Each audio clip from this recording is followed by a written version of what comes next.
Assalamualaikum warahmatullahi wabarakatuh. Alhamdulillah wassalatu wassalamu ala Rasulillah wa ala alihi wa sahbihi wa man walah, amma ba'du.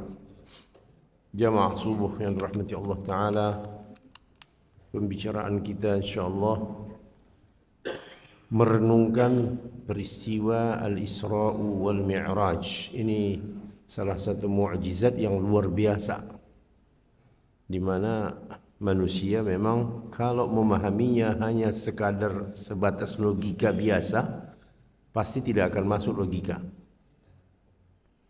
Karena manusia mempunyai keterbatasan tenaga, umur, waktu. Sedangkan Allah Ta'ala tidak memiliki keterbatasan. Lalu itulah yang Allah tunjukkan kepada manusia terkait nabinya Muhammad sallallahu alaihi wasallam, bahwa Muhammad itu adalah nabi yang dipilih oleh Allah Ta'ala dan dibekali dengan mukjizat. Mukjizat ini hal yang di luar di luar akal manusia. Nah, itu dalam rangka untuk membekali Nabi SAW dalam menghadapi masyarakatnya.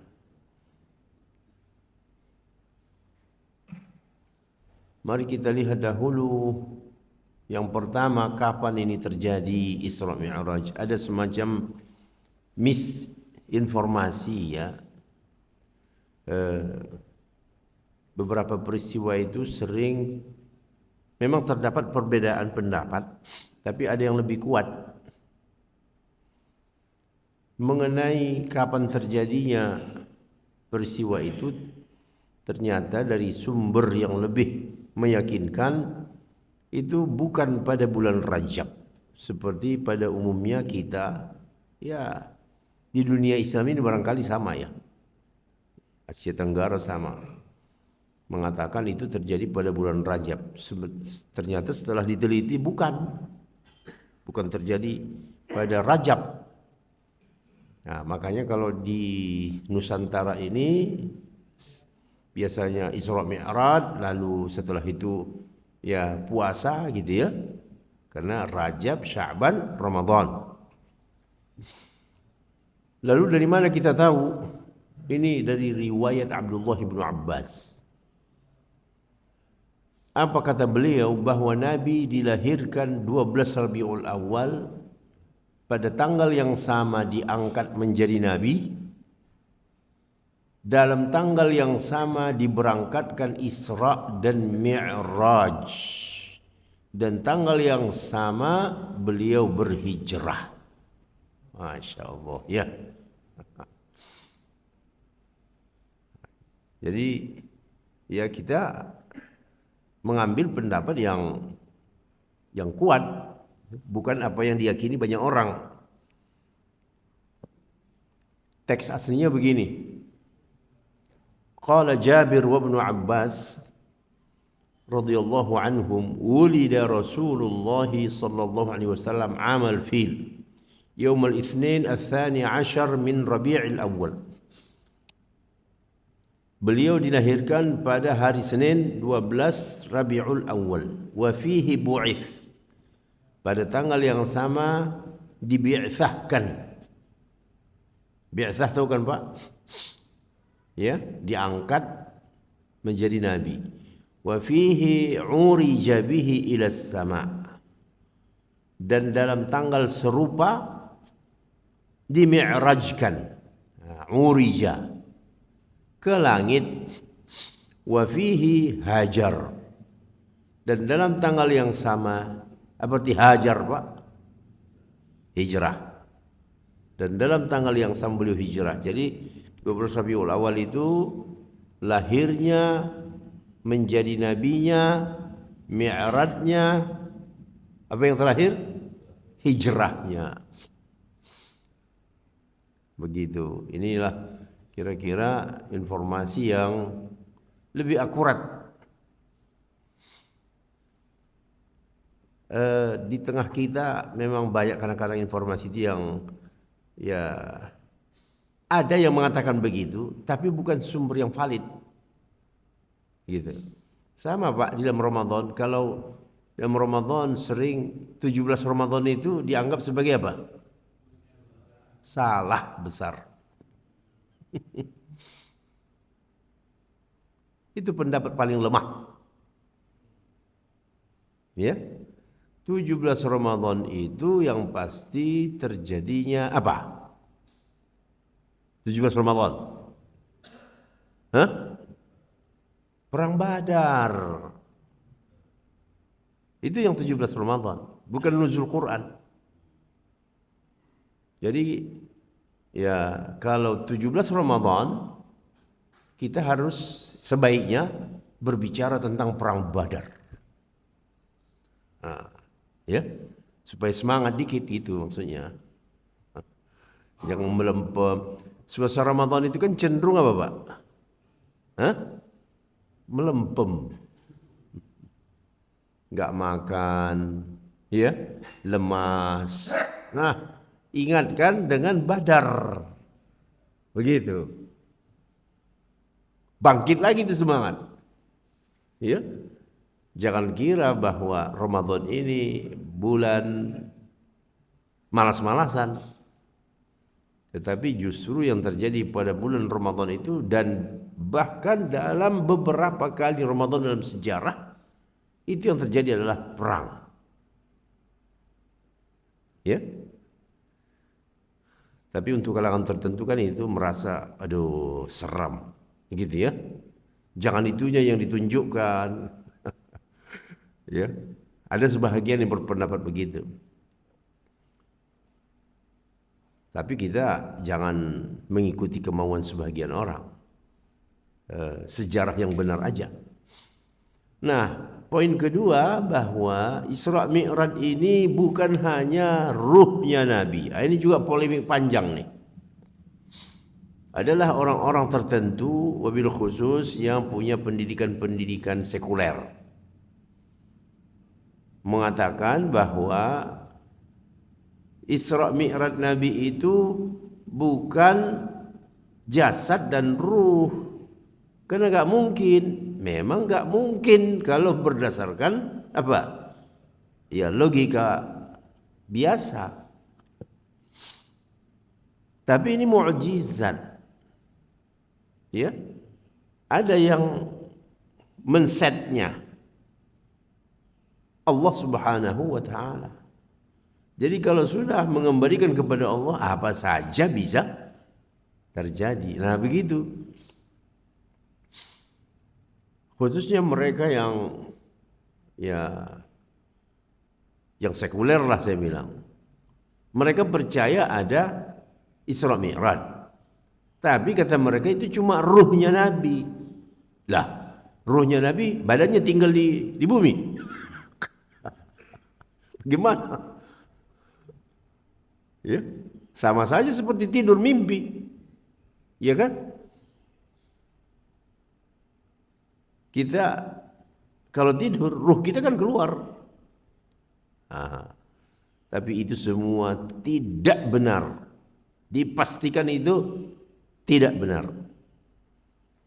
Tidak benarnya dari kalau kita melihat ayat-ayat itu. Nah, nanti akan Bapak lihat asra bi abdihi. Nah, gitu nanti ya akan datang.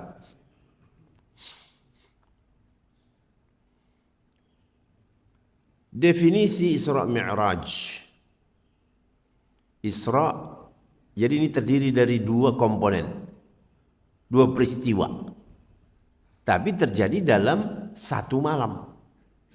Nah, ada lagi nih polemik nih. Kata mereka antara Isra Mi'raj itu beda waktu. Ya, ada lagi nih. Isra satu malam, Mi'raj satu malam. Itu tidak benar.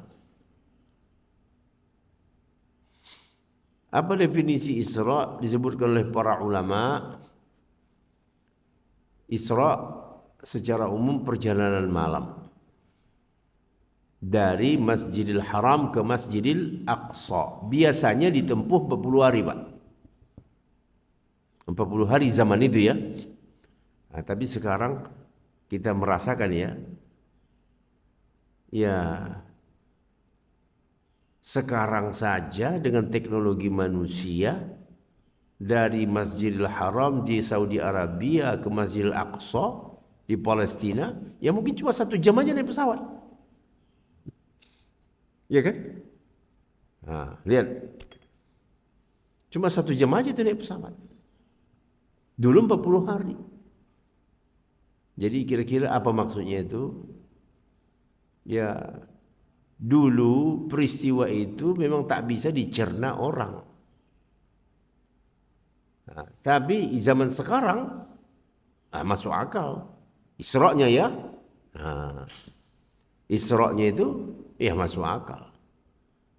Dengan pesawat saja umpamanya dari bandara Jeddah, kalau ada bandara di sekitar Quds,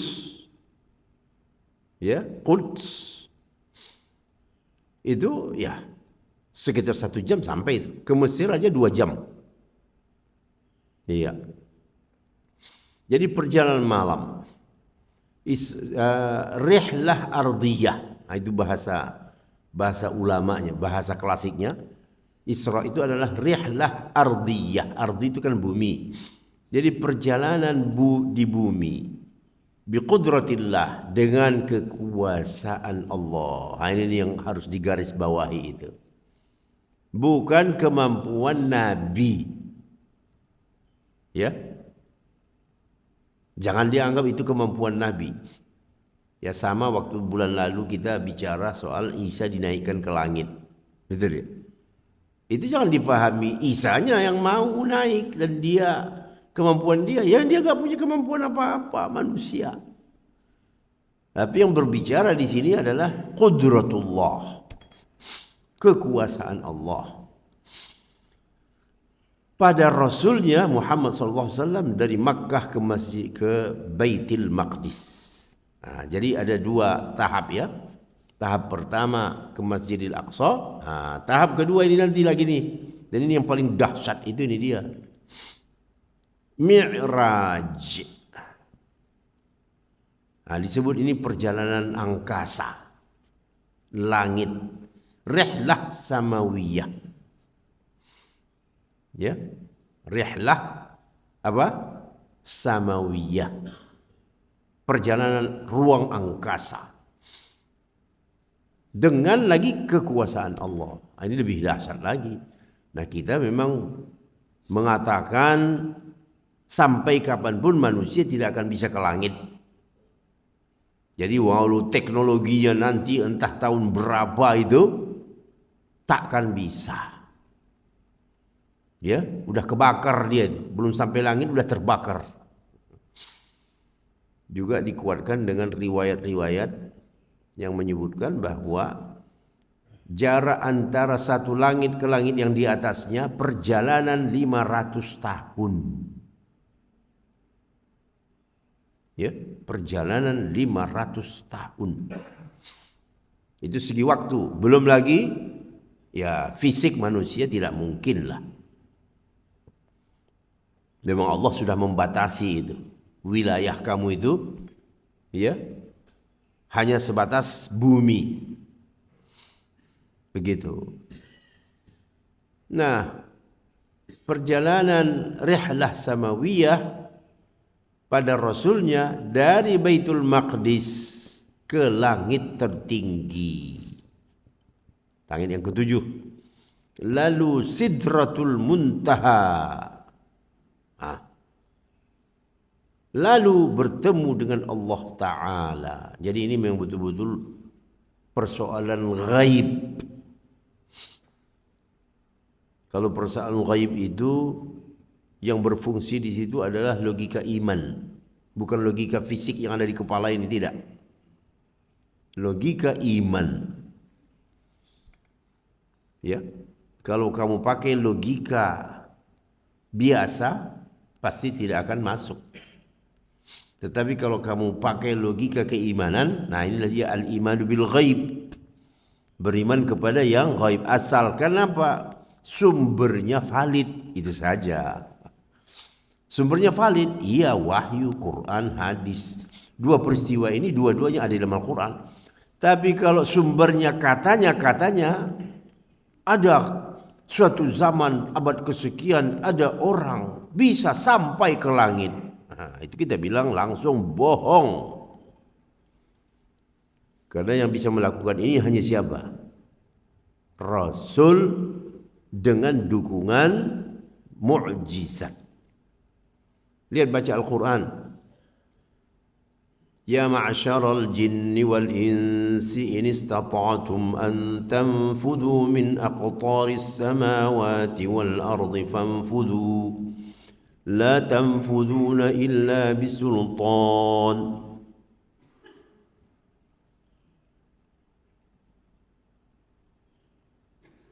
Surah Ar-Rahman kan ya? Betul apa? Ayat berapa kita lihat dulu. Suratul Rahman.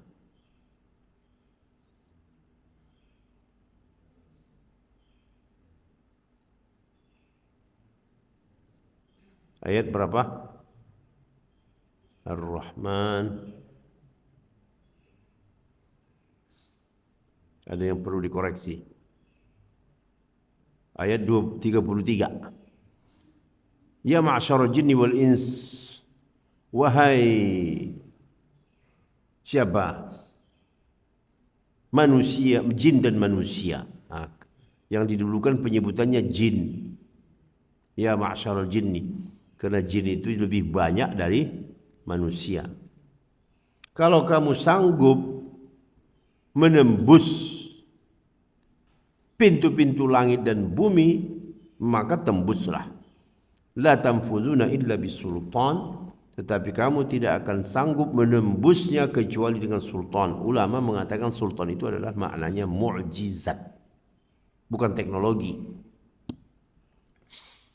Ya. Baik, ini dulu barangkali. Kemudian ini ayatnya tentang Isra. Sudah sering kita dengar, khususnya kalau sudah berbicara Palestina, ya enggak? Subhanalladzi asra bi'abdihi laylan minal masjidil harami ilal masjidil aqsa alladzi barakna hawlahu linuriyahu min ayatina. Maha suci. Disebutkannya peristiwa ini dengan kata pendahuluan subhana, menunjukkan peristiwa itu ta'ajjub, luar biasa. Memang takkan bisa kamu percayai kalau kamu menggunakan logika yang ada pada kamu. Tetapi kalau kamu menggunakan logika iman tadi, jika Allah berkehendak segalanya bisa terjadi, baru masuk.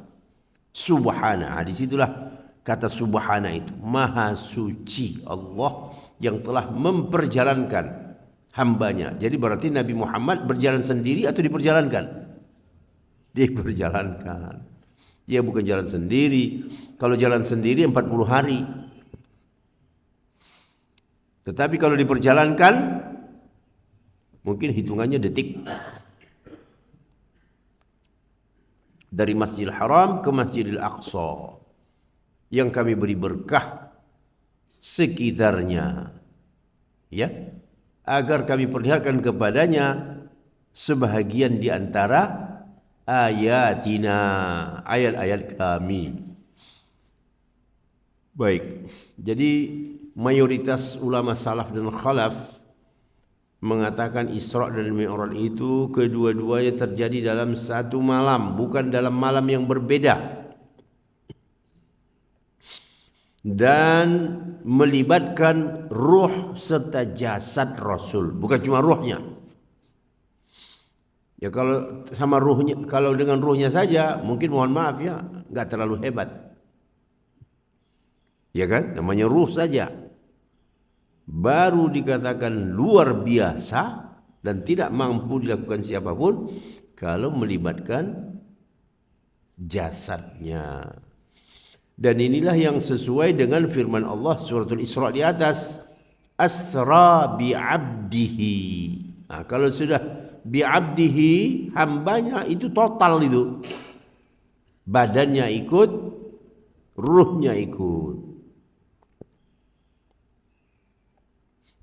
Itulah bi'abdihi. Dengan kata-kata bi'abdihi. Kemudian ayat Mi'raj ada di suratul Najm. Betul kan? Jadi dua peristiwa ini ada dalam Al-Quran. Isra, suratul Isra, Mi'raj, surah An-Najm. Walaupun di situ dalam suratul Najm itu pemberitaannya umum saja. Detailnya di mana? Dalam hadis, Pak. Ya. وَلَقَدْ رَآهُ نَزْلَةً أُخْرَى عِنْدَ سِدْرَةِ الْمُنْتَهَى عِنْدَهَا جَنَّةُ الْمَأْوَى إِذْ يَغْشَى السِّدْرَةَ مَا يَغْشَى مَا زَاغَ الْبَصَرُ وَمَا طَغَى لَقَدْ رَآ مِنْ آيَاتِ رَبِّهِ الْكُبْرَى. Ada yang bisa membantu baca terjemah? Ini ayat belasan ini.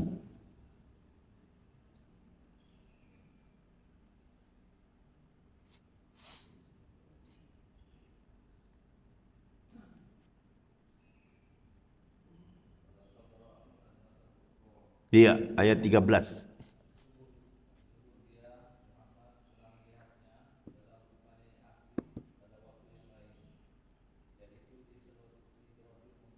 Di situ tidak dibuatnya dalam kurung ya? Hah? Tidak, dia melihatnya di situ dalam kurung enggak?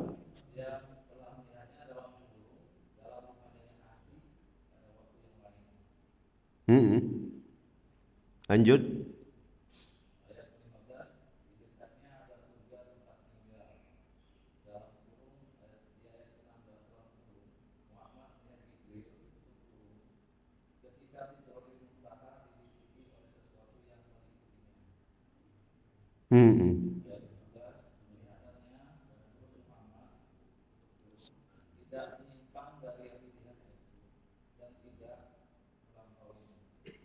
Iya.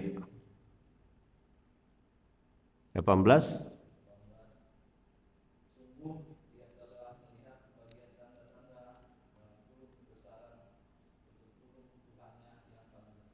Iya, inilah menunjukkan peristiwa dahsyat. Ya, umumnya ahli tafsir mengatakan yang dilihat oleh Nabi adalah Jibril dalam bentuk yang aslinya. Pernah sekali di bumi dan ini di langit. Pada umumnya tidak dalam bentuk asli, menyamar menjadi manusia. Seperti yang dilaporkan Umar gitu ya. Waktu Nabi duduk-duduk, waktu sahabat duduk bersama Nabi, tiba-tiba datang seorang lelaki pakaian bla bla bla bla. Masih ingat kan? Ya, pakaiannya putih itu Jibril menyamar sebagai manusia. Tapi wujud aslinya inilah dia. Ya, yang dilihat oleh Nabi kita sallallahu alaihi wasallam di Sidratul Muntaha. Di dekatnya ada surga yang disebut surga Al-Ma'wa. Pandangan Nabi itu tidak salah gitu. Ma zaghal basaru wa ma tagha. Kalau kita kadang-kadang pandangan kita salah. Ya, tetapi pandangan Nabi itu ma zaghal basaru, tidak salah, tidak keliru apa yang dilihatnya itu. Baik.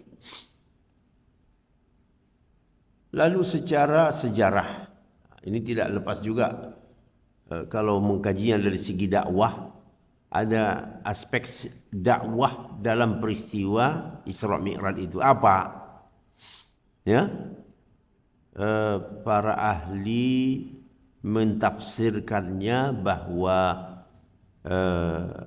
peristiwa Isra Mi'raj itu semacam hiburan Ya, hiburan kepada Nabi yang sedang apa, Pak? Betul, yang sedang berduka cita. Ya, berduka cita yang kenapa? Nah, ini yang mungkin kita perlu sedikit bahas. Sudah barang tentu Nabi kan manusia, Pak. Apa yang terjadi pada dirinya berpengaruh pada kejiwaan, betul kan? Nah, unsur kemanusiaan Nabi itu tidak bisa hilang.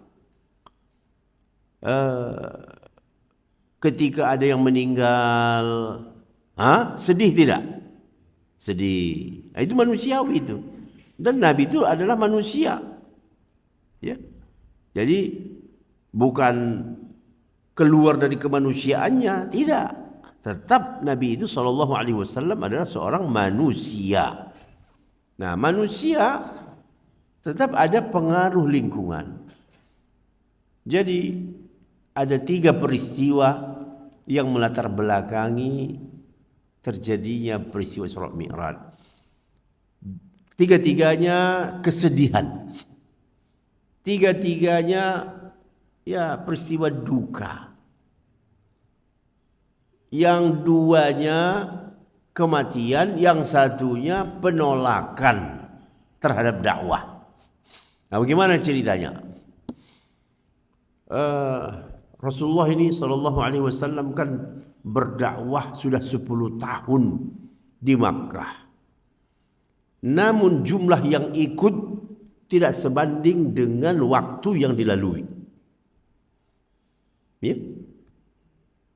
Sudah 10 tahun lebih berdakwah, yang ikut ya tidak begitu banyak. Penduduk asli tetap apa? Kekeh dengan ideologi syiriknya dan menunjukkan penolakan yang luar biasa. Dan itu biasanya ini dibicarakan orang kalau membicarakan hijrah, apa latar belakang Nabi hijrah gitu ya. Tapi ini kita sekedar sambil lewat saja bahwa memang luar biasa penolakan orang Arab itu terhadap Islam. Ya. Berbagai cara sampai kepada penolakan itu kepada ya pengusiran. Diusir. Rasulullah Sallallahu Alaihi Wasallam kalaupun ya terpaksa hijrah, itu bukan kemauan Nabi hijrah itu loh. Itu keterpaksaan. Nabi tidak mau pindah dari Makkah. Ya. Nabi sangat mencintai Makkah. Tetapi karena diusir warganya, beliau pun hijrah dengan sahabat. Nah, begitu. Ini yang harus kita pahami. Jadi bukan salah satu planning dakwah Nabi itu hijrah. Ya. Jadi Nabi SAW bukan saya cukup 10 tahun. Seperti orang membuat planning perjalanan lah ya, perusahaan kah, apakah namanya, sekian tahun kita di sini, sekian tahun kita di sana. Tidak. Itu murni karena desakan situasi. Ya. Kalau sekiranya penduduk Makkah tidak melakukan perlawanan dan penolakan, Nabi tidak akan pindah. Begitu. Baik, tak banyak yang ikut dalam dakwah ini, Pak. Yang ada justru itu perlawanan. Lalu di tengah-tengah itu beliau pun Sallallahu Alaihi Wasallam berencana mengembangkan dakwahnya ini ke Taif. Nah, ada satu peristiwa, Bapak lihat situ ya. Ya, ingin meluaskan, mencoba menyebarkan dakwah ini ke Taif. Karena Taif adalah daerah yang mungkin dianggap terdekat dari Makkah. Ya, dicoba dululah, mungkin saja di Taif saya disambut, diterima. Di Makkah ini begini keras perlawanannya. Tapi apa yang terjadi, Pak? Belum ya masuk ke dalam Taifnya, masih di pintu gerbang, kira-kira begitulah ya. sudah disambut sama lemparan batu oleh bocah-bocah yang dikerahkan sama orang-orang tuanya. Jadi orang-orang tuanya ini ya nggak mau turun langsung melemparin, tapi yang disuruh siapa Pak? Ya anak-anaknya, anak-anak mudanya. Ya. Digiring supaya keluar. Jadi sama sajalah sikap ya penduduk Taif ini dengan penduduk Makkah. Sampai Nabi SAW kakinya mengucurkan darah. Mungkin di zaman-zaman berikutnya ada juga yang begitu ya, tapi ini kan luar biasa ini. Ya. Dai yang pertama dilemparin dengan batu. Duduklah beliau di kaki bukit di Taif itu. Datanglah malaikat. Siapa Pak yang datang?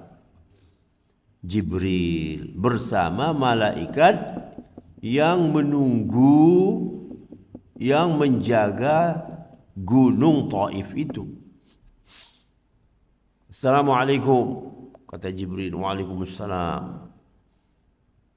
Bersama ya Muhammad, bersama saya ini malaikat yang menjaga gunung Taif ini.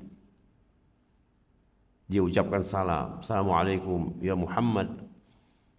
Allah melihat, Allah tahu bagaimana perlawanan penduduk Taif ini kepadamu dalam mengajak mereka untuk bertauhid, menjauhi syirik.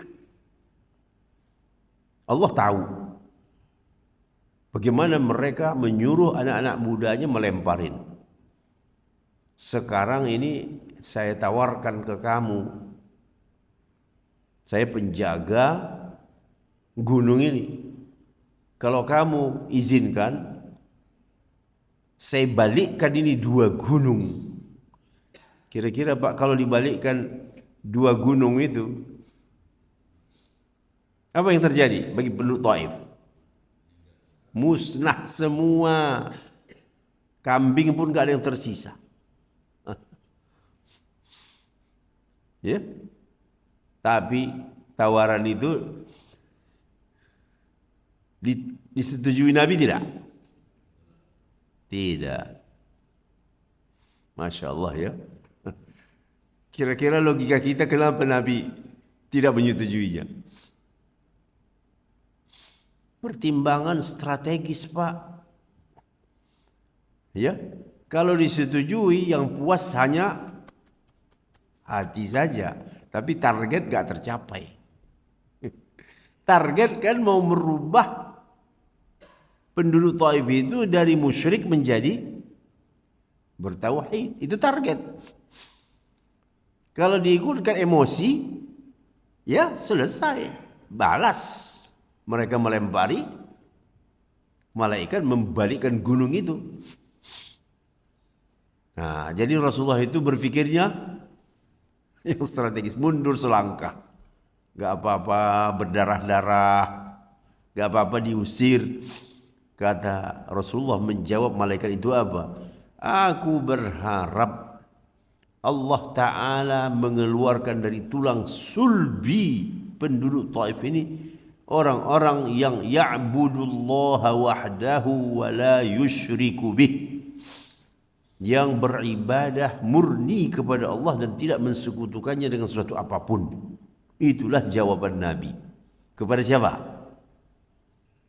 Kepada malaikat. Ya sudah. Dan yang terjadi apa? Itulah yang terjadi.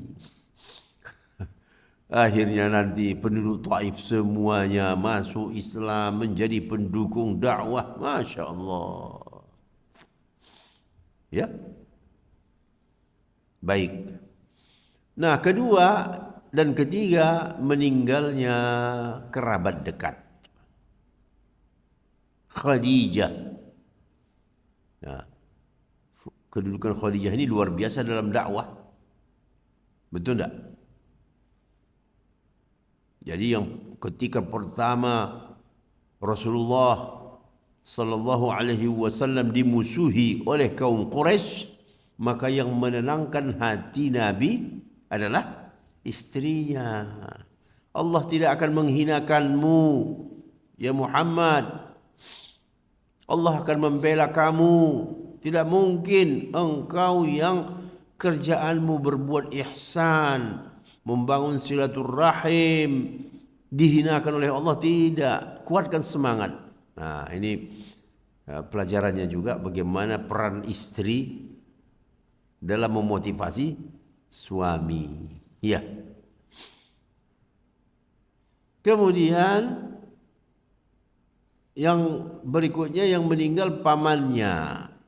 Nah, kita tahu bahwa Abu Thalib ini paman Nabi, saudara kandung ayahnya, yang betul-betul pasang badan untuk membela Rasulullah supaya tidak diganggu oleh orang Quraisy.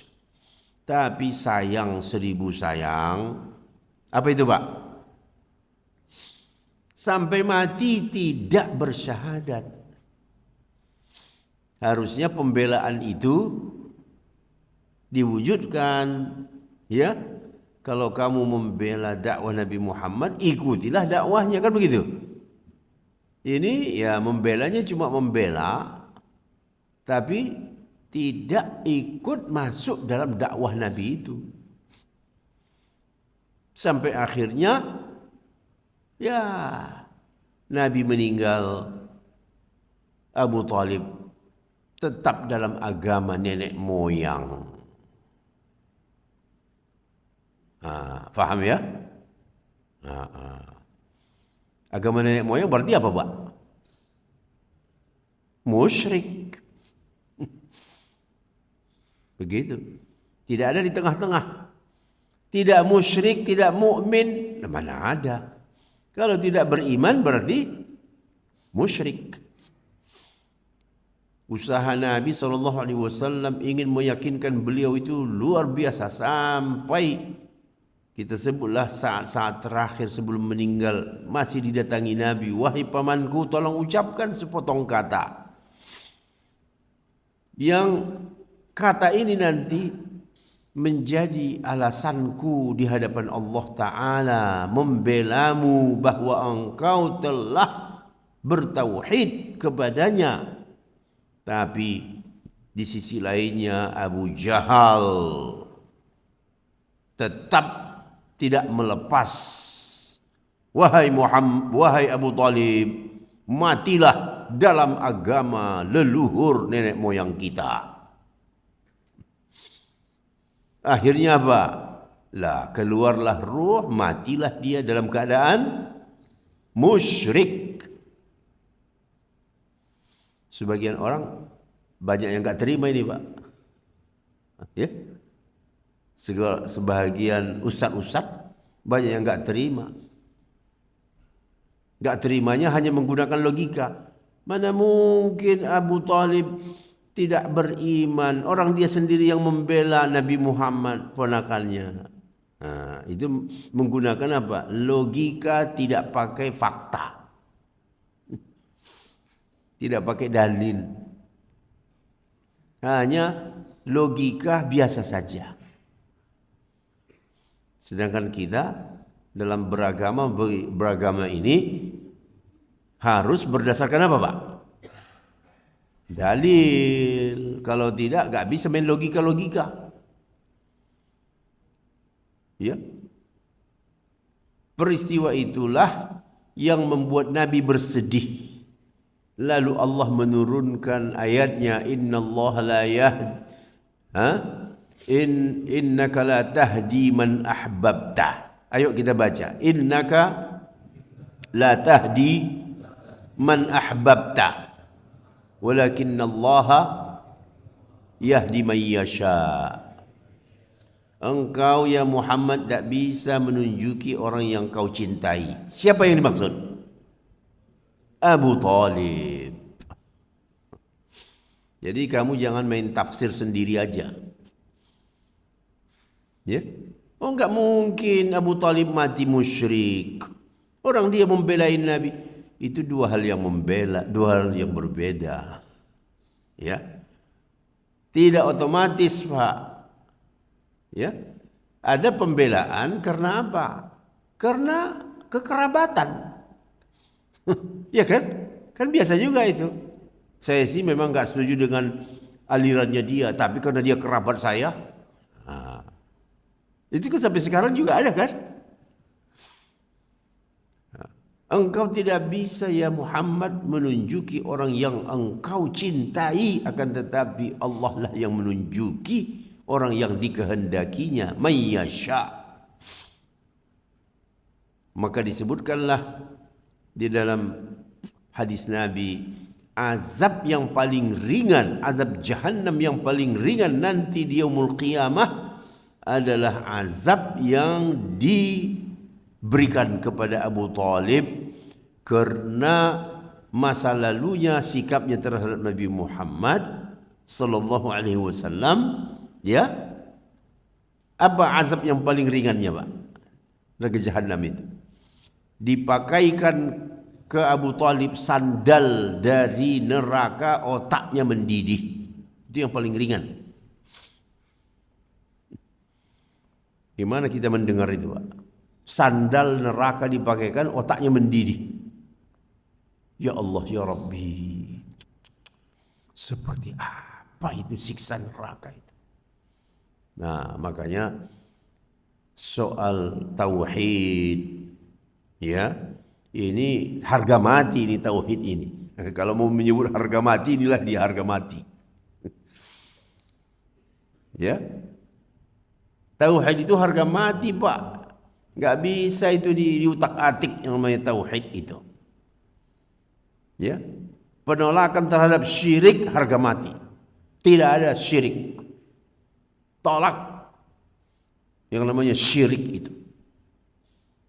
Ya. Karena orang masuk surga karena tauhidnya. Baik. Waduh, Masya Allah ya. Cepat sekali waktu ini ya.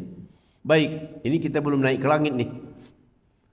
Masih bicara sampai Isra ini. Ya, kalau begitu main cepat-cepat aja lah. Jadi 3 peristiwa ini melatar belakangi Rasulullah pun bersedih. Maka disebutlah itu oleh para ahli sejarah tahun duka cita. Pada saat itulah suatu malam Rasulullah disamperin oleh Jibril. Ya, bersamanya juga ada buraq tunggangan. Tunggangan yang memintanya. Waktu itu Nabi di Masjidil Haram lagi bernyandar ini, bersender. Berangkat. Naiklah Nabi. Ya, di sini panjang Pak hadis itu, saya berapa slide ini ya? 4, 1, 2, 3, 4, 5, 6 kisah perjalanan Rasulullah sallallahu alaihi wasallam. Begitu ringkasnya. Dia disuruh naik ke buraq. Buraq itu ukurannya ya hewan lebih besar dari keledai gitu ya. Ukuran, bukan hewan dia. Ya, bentuknya gitu. Bentuknya seperti hewan yang ukurannya lebih besar dari itu dia tadi. Lalu beliau pun sallallahu alaihi wasallam dibawa berjalan sampai ke Masjidil Aqsa. Sampai di situ Rasulullah pun masuk ke Masjidil Aqsa itu, salat 2 rakaat, dan di belakangnya para nabi-nabi. Beliau menjadi imam. Setelah selesai itu beliau pun dibawa oleh Jibril naik ke langit, sedangkan buraqnya tinggal di mana? Di Masjidil Aqsa. Jadi buraqnya nggak bisa naik ke langit. Nah, lalu begitu menjelang naik sampai di langit, pintu langit pertama, ya, Nah, di sini disebutkan Pak. Hatta atas sama ad-dunya. Nah, ada namanya langit yang paling rendah. Ke bumi ini langit paling rendah. Maka Jibril pun meminta supaya dibukakan. Oleh malaikat penjaga pintu bertanya, siapa ini? Kata dia, Jibril. Siapa bersamamu? Jibril. Muhammad. Qila wa qad ursila ilaihi, sudah ada izin enggak naik? Qala na'am, sudah. Dipersilakanlah masuk. Marhaban bihi. Selamat datang. Begitu Pak. Jadi pertanyaan ini terus sampai ke langit yang ketujuh. Ya. Minta bukakan langit kedua. Siapa? Jibril. Bersamamu siapa? Muhammad. Sudah dapat izin enggak? Insyaallah ya. Jadi pintu-pintu itu. Dan itu semuanya tidak mungkin ditembus oleh manusia. Umurnya aja enggak sampai. Lalu tadi di langit yang pertama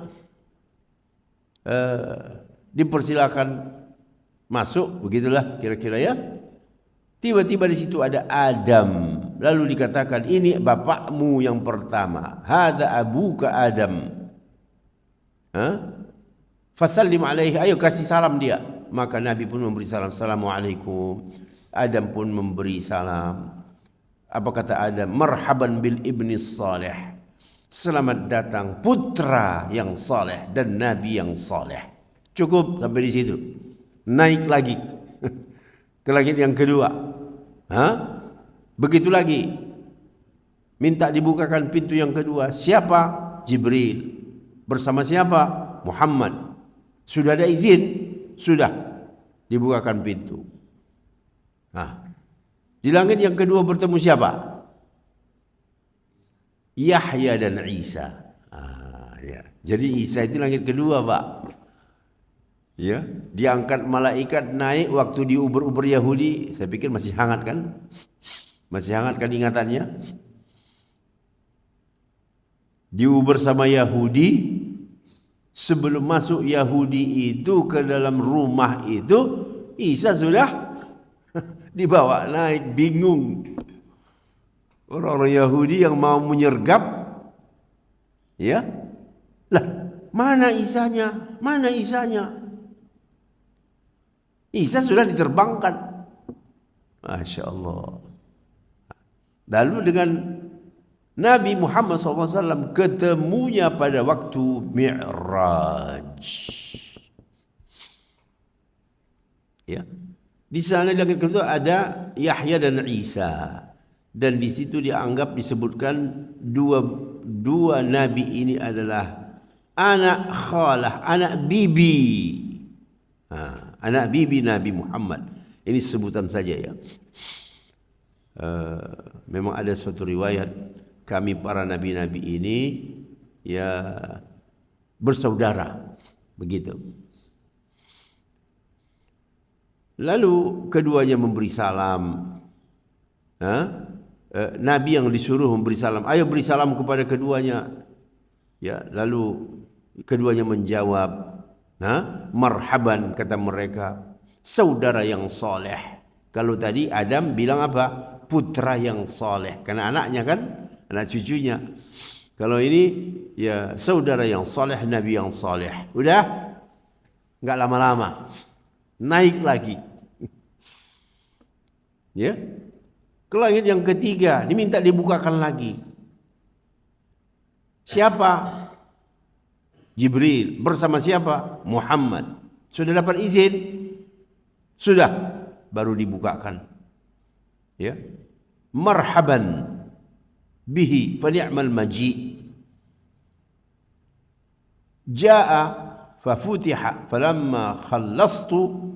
Ketika Nabi masuk ke langit itu, di sana ada Nabi Yusuf, di langit ketiga Pak. Ini Yusuf kasih salam dia. Maka ku beri salam, ya.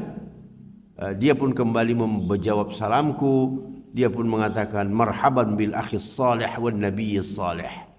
Habis itu naik lagi. Dan menurut riwayat yang tadi kita sebut, perjalanan dari satu langit ke langit yang di atasnya hanya satu langit saja itu 500 tahun perjalanan. Kemudian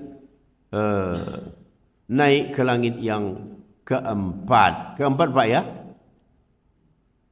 Betul? Sama lagi. Minta dibukakan pintu, ditanya siapa? Sudah dapat izin? Sudah. Beliau pun masuk, dijumpainya di situ namanya Nabi Idris. Karena dalam Al-Quran, wa rafa'nahu makanan aliyya. Kami angkat dalam Al-Quran surah Maryam, kami angkat Idris itu ke tempat yang tinggi, makanan aliyya. Ya, lalu diucapkan salam, dia pun membalas salam. Ya, marhaban bil akhi salih. Selamat datang saudaraku yang saleh dan nabi yang saleh. Naik lagi. Jadi kelihatannya enggak ada waktu lama-lama. Ya, enggak ada waktu ngobrol, tidak ada. Sudah kasih salam, naik lagi ke langit yang kelima. Nah, siapa yang di langit kelima? Harun. Ya. Ini Harun, kasih salam dia. Lalu kuberi salam, dia pun membalas salam. Dia pun juga mengatakan marhaban bil akhi salih wan nabiyyus salih. Naik lagi yang keenam. Ketemu siapa langit keenam, Pak? Musa.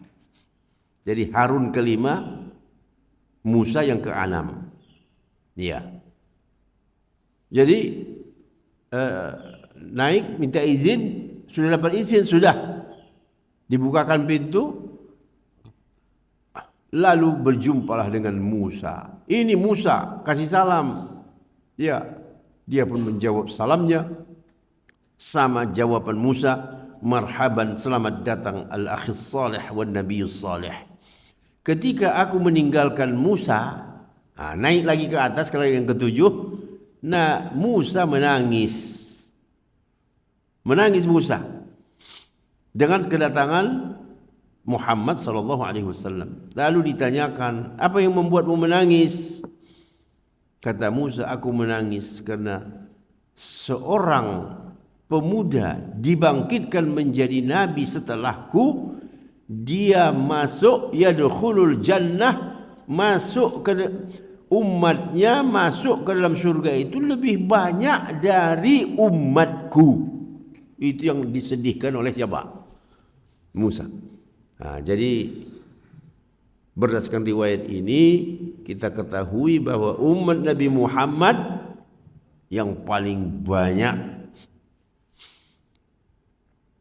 ya, bahkan ada riwayat bahwa Nabi mengatakan, maukah kamu nanti separuh penduduk surga itu kalian? Kata Nabi kepada siapa? Sahabat. Jadi Musa bersedih. Kemudian setelah itu Nabi kita sallallahu alaihi wasallam naik ke langit yang ketujuh, lalu diminta bukakan pintu langit. Ditanya siapa? Jibril. Bersama siapa? Muhammad. Sudah dapat izin belum? Sudah.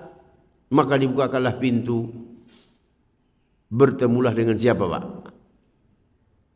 Siapa? Ibrahim. Ini bapakmu. Masih bapak juga kan? Karena Nabi Muhammad SAW ya keturunan Ismail, dan Ismail adalah putranya ya Ibrahim. Ini bapakmu, beri salam dia. Maka fasallamtu alaihi, ku beri salam dan dia menjawab, ya, jawabannya sama, marhaban bil ibni salih. Putra, ya, putra di sini ya anak cucu lah, dan nabi yang saleh. Kemudian diangkat lagi aku, rufi'at ilayya sidratul muntaha. Kemudian diangkat lagi Nabi ke sidratul muntaha. Masya Allah. luar biasa. Luar biasa tinggi, Pak. Jadi ya apa yang kita lihat ini saja, Pak, ya. Memang manusia ini makhluk yang terbatas. Betul ya? Kita naik pesawat aja, lihat kanan, lihat kiri, apa yang Bapak lihat? Awan saja, putih saja kiri kanan. Yang ke bawah pun nggak kelihatan lagi. Lihat tuh. Jadi kita ini adalah makhluk yang diciptakan Allah dengan keterbatasan-keterbatasan. Daya pandang kita, ya, pendengaran kita, semuanya dibatasi. Begitulah. Kemudian sesudah bertemu ya di Sidratul Muntaha, apa yang terjadi? Bertemulah dengan Allah Subhanahu wa taala.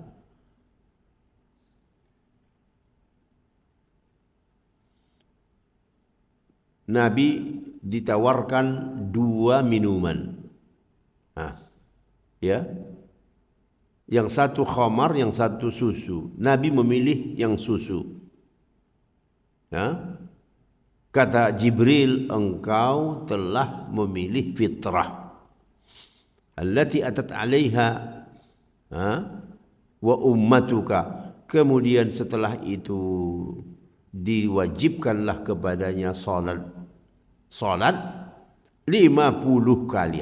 Awal pengwajiban itu 50. Maka turun Nabi Muhammad ke langit yang keberapa tadi, Pak? Ke-6. Ditanya oleh Nabi Musa, famarartu ala Musa faqal bima umirta, apa yang diperintahkan kepadamu? Aku diperintahkan melaksanakan 50 salat setiap hari. Jawab Musa, umatmu tidak akan mampu 50 kali salat satu hari. Aku sudah pernah mencoba ke umatku. Mereka tidak sanggup. Maka kembalilah ke langit. Farja' ila rabbika. Tanyakanlah, mintalah ya keringanan. Maka Nabi pun naik lagi ke langit. Faraja'tu fawadha anni 'ashran. Ya, dipotong 10. Kemudian turun lagi kepada Musa, begitu lagi, ya. Disuruh naik lagi, minta kurangi, dipotong 10. Kemudian kembali lagi, akhirnya tinggal 5. Musa masih mengatakan, ayo naik lagi, minta lagi keringanan. Fastahyaitu, aku merasa malu, kata Nabi kita sallallahu alaihi wasallam.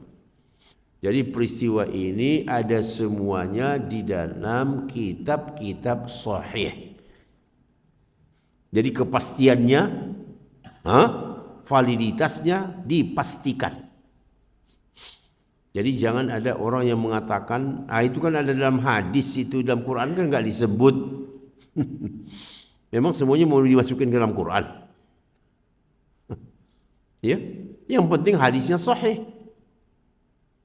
Hadis Isra Mi'raj ini ada di dalam Bukhari, tidak tanggung-tanggung.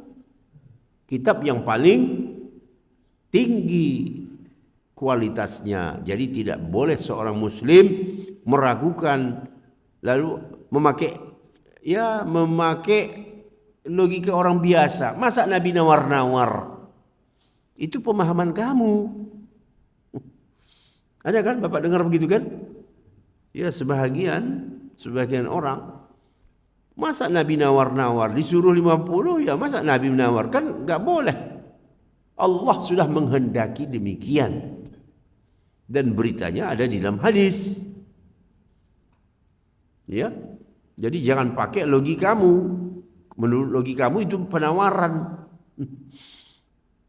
Ya.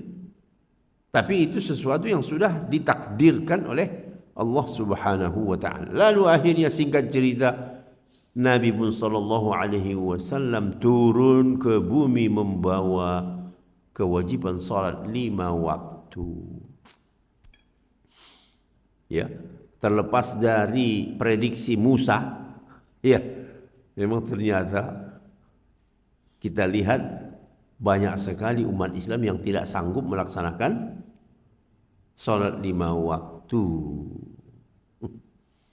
Ya, tetapi begitulah Allah sudah menghendaki. Jadi inilah ujian keimanan. Apakah sanggup? Sanggup. Tidak ada yang berat. Yang memberatkan itu adalah hawa nafsu saja. Dan sudah kita jalani kan? Dijalani jutaan, miliaran manusia sejak zaman Nabi sampai zaman ini. Ya, setiap sholat masjid terisi. Nah, tergantung ya masyarakatnya. Alhamdulillah sampai di bumi bapak-bapak, ya, pagi ketemu dengan siapa? Dengan Abu Jahal. Muhammad, ada kabar baru enggak? Nah, lihat tuh. Bertemu di Masjidil Haram, ada kabar baru enggak? Oh, ada. Aku tadi malam diberangkatkan Isra dan Mi'raj. Isra itu ke Baitul Maqdis, kemudian naik ke langit pertama, kedua, ketiga, sampai langit yang ketujuh dan turun pulang. Mungkin meledek ini si Abu Jahal ini. Kira-kira sanggup gak kamu Muhammad kalau kupanggil pentolan Quraisy, ya, kau ceritakan apa yang kau ceritakan kepadaku ini, sanggup gak? Silakan. Jadi kita langsung singkat-singkat aja Pak ya, karena waktunya sudah begini. Dipanggilnya lah tokoh-tokoh Quraisy. Ayo ceritakan Muhammad apa yang kau alami. Diceritakan lagi Nabi lah ini, peristiwa ini. Ada satu yang nyelutuk, kalau benar kau sampai ke Masjidil Aqsa, Baitul Maqdis, coba gambarkan ke kami bagaimana Masjid Aqsa itu, bagaimana Baitul Maqdis itu. Coba tuh, gambarkan.